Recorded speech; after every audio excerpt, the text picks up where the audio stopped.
A domino effect of falls at BEC causes the capital to go into blackout for most of the night. I'm Clint Watson. The story's ahead in the Bahamas tonight. Also ahead tonight, as we count down to independence, the Bahamas celebrates National Pride Day. And the USA celebrates their independence as well. The Bahamas tonight, the National Report starts now. Now in HD.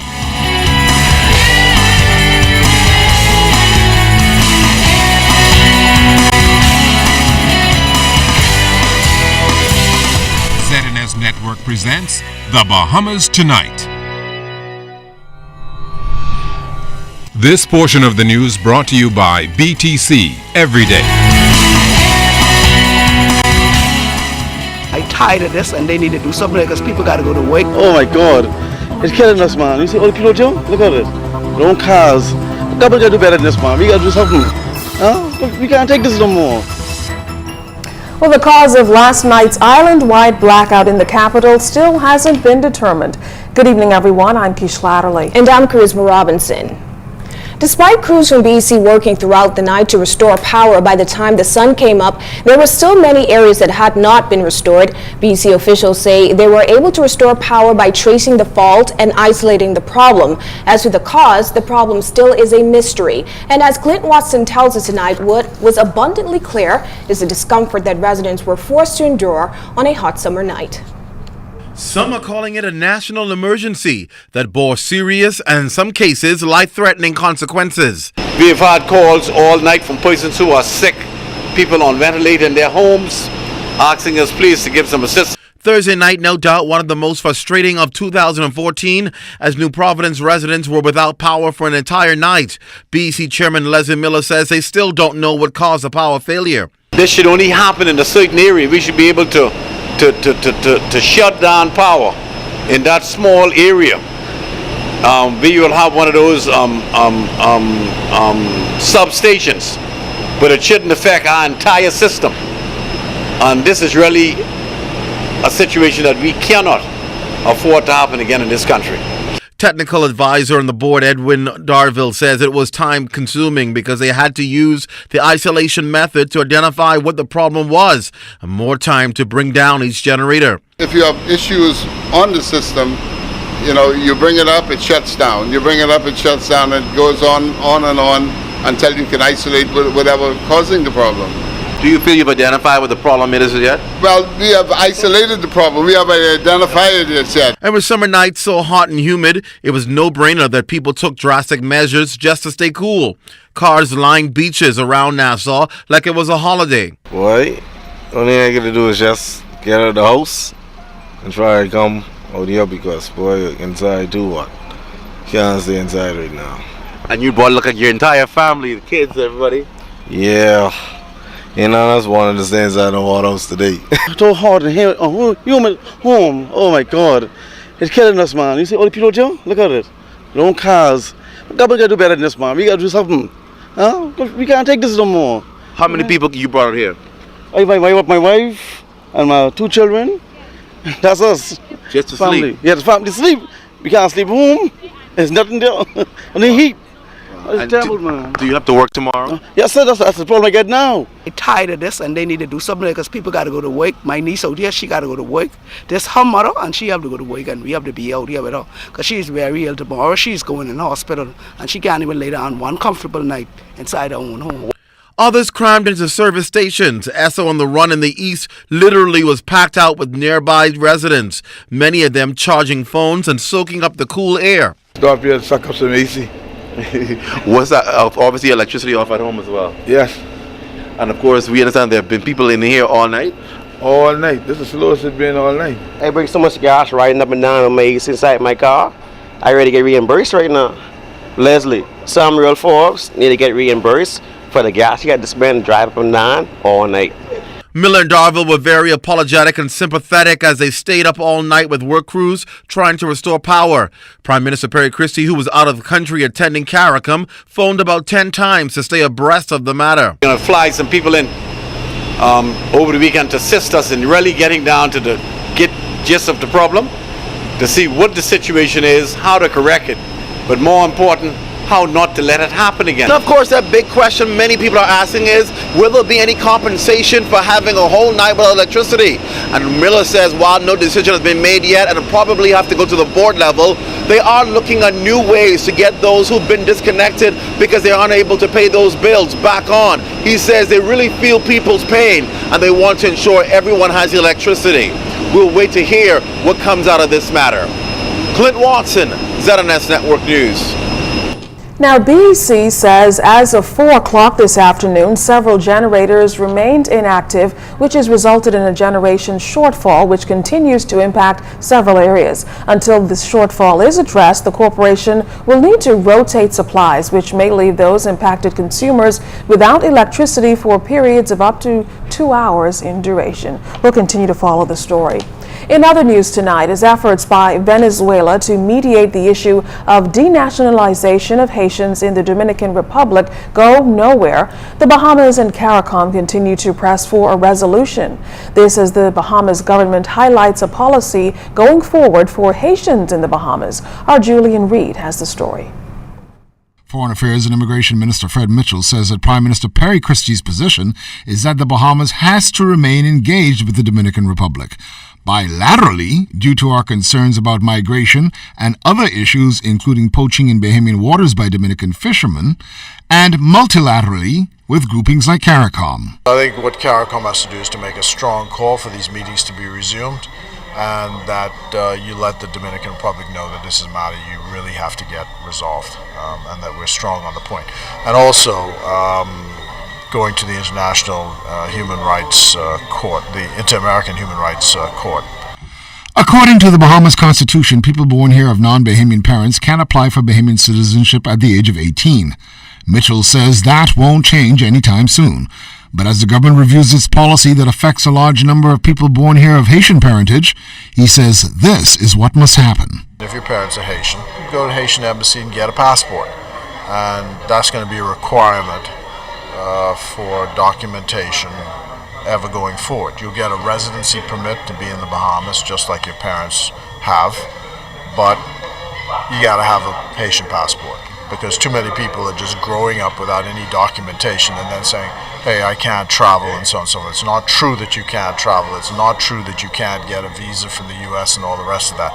What you need is a passport. You're entitled to a Haitian passport, and you need a residency permit. Once you got those things, you're fine. Meantime, the situation in the Turks and Caicos Islands is getting worse.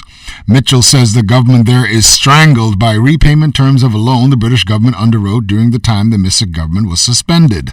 The arrangement has the British territory unable to put funding into key social infrastructure. The Bahamas is appealing for CARICOM's continued support on this issue. They've been trying to speak to the British about trying to move those arrangements. The British are being intransigent about it. So we brought those issues to the fore. And also the fact that this investigative team, which they have, working so-called to recover property which was misappropriated or pilfered in some way during those years. Turns out it's being done by a private British firm, and the lawyers have collected more for themselves in fees than they've actually recovered in terms of property that goes back to the country.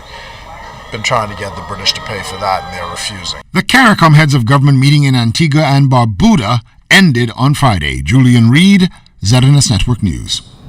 Bahamians young and old lined Rawson Square this morning to celebrate National Pride Day. Song, dance, and patriotism filled the air. Siaska Adderley was a part of the action-packed festivities just days before the 41st Independence celebrations. This land is my land. This land is your land. On Friday morning, there was no denying that the downtown area was filled with the spirit of patriotism as Bahamians gathered on Rawson Square adorned in aquamarine, gold, and black to show their Bahamian pride.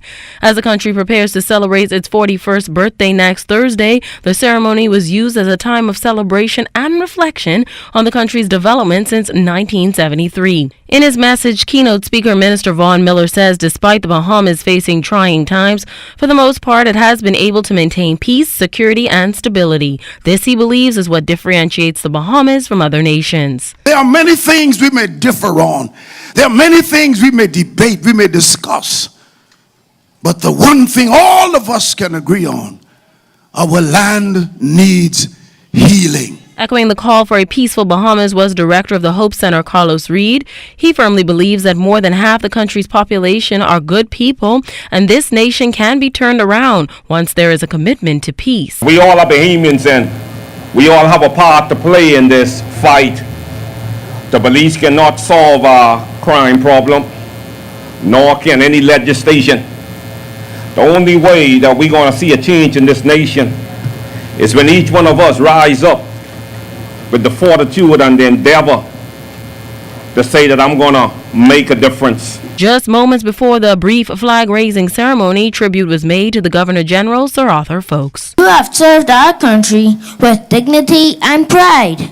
We salute you, sir. The Governor General then raised the flag for a final time before demitting office next week. With the national flag-raising ceremony now complete, the 41st Independence celebrations are officially underway. And immediately following the ceremony, Bahamians were treated to a musical legends concert. And leading up to the big day on the 10th, Bahamians will have lots of opportunity to celebrate as there will be lots of activities.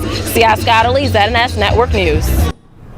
Now even your dogs can celebrate with Bahamian pride this independence. Clothing for dogs was one of the many Bahamian-themed items vendors had for sale today at Bahamian Fest in Rawson Square. Loretta Evans, owner of Sasha's Foxy Paws Pet Boutique, shared the inspiration for her patriotic creations, which she says were initially inspired by the country's 40th independence last year. Fashion jewelry designer Sharon Fox says sales are down from last year's event, but there are still some popular items. The decline in sales was something she, along with other vendors, noted. However, candy is always a popular item, and for Beverly Mortimer from Mortimer's Candies, sales at her booth were great.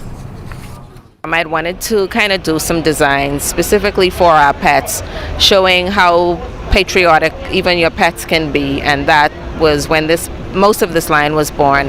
This year I've added some new items, and some of the themes that came back from last year were the patriotic pooch, the Bahamas rhinestone flag tank top, the androsia skirt dress the androsia skirt. It was designed basically a skirt added to the tank. People love the earrings. The young girls like the big hoops, and the older ones like the drops like this. Because they said it's a low-key event this time, I think people were not really purchasing like they should. We've been making independence candies for the last 5 years. It has been one of my son, who is the 4th generation running Mortimer Candies, one of his inventions, and it's been going very well. It's very popular this time of the year for banks and insurance companies to give away. Police are now on a campaign to sensitize the public on identity theft, as they have seen 3 times as more cases of card fraud compared to the same time last year. Yesterday, police identified 3 common forms of card fraud and new trends that have made its way locally to target unlikely Bahamians. They include skimming, card cloning, and card not present credit card fraud. This device, as you can see, is very small. It can be very concealable. The perpetrator would then have possession of your card. They would swipe it, for example, in the skimmer, and all of the information would then be stored in the skimmer. The perpetrator at a later stage would then obtain a blank credit card. No information is on these cards. These cards would then be placed in the skimmer, and the information will then be placed on the new card. These cards are then manufactured or altered to give the appearance of an actual credit card. And while police have arrested and charged several suspects in the case of credit card fraud, they have also received 2 complaints of ATM fraud so far this year, where in both cases the victims maintain that they were in full possession of their cards when fraudulent withdrawals were made. In one case, all of the withdrawals were made outside of the Bahamas. Police say this is a relatively new trend. Persons were actually now stealing identity, taking persons' identity and being able to manufacture credit cards, which they're able to go and use this information because of perhaps carelessness in some instances, and just sheer criminality on behalf of those persons who were able to get possession of credit cards. Head of CDU's Business and Technology Crime Section, Deborah Thompson, says police are now on a campaign to sensitize the public on identity theft, as they have seen 3 times as more of these cases compared to this time last year. What we also recommending that business employees do is whenever they're processing a credit card transaction and they have any reason to suspect that a card may be fraudulent, compare the last 4 digits on the card that's being presented against the 4 digits on the receipts. You'll find 9 times out of 10 that they will not match, because of the fact that the information on the card is not consistent with what's actually on the magnetic strip. And just as our expert Aubrey Sherman warned, police are appealing to both residents and merchants to be more responsible in such times we live. Here's what police say you should do to protect your card. Never let your card leave your sight, monitor your card statement for signs of fraud, and report all suspicious activity.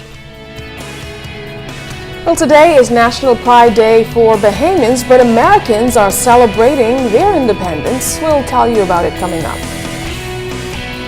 Also coming up, a Junkanoo legend is laid to rest. You're watching The Bahamas Tonight.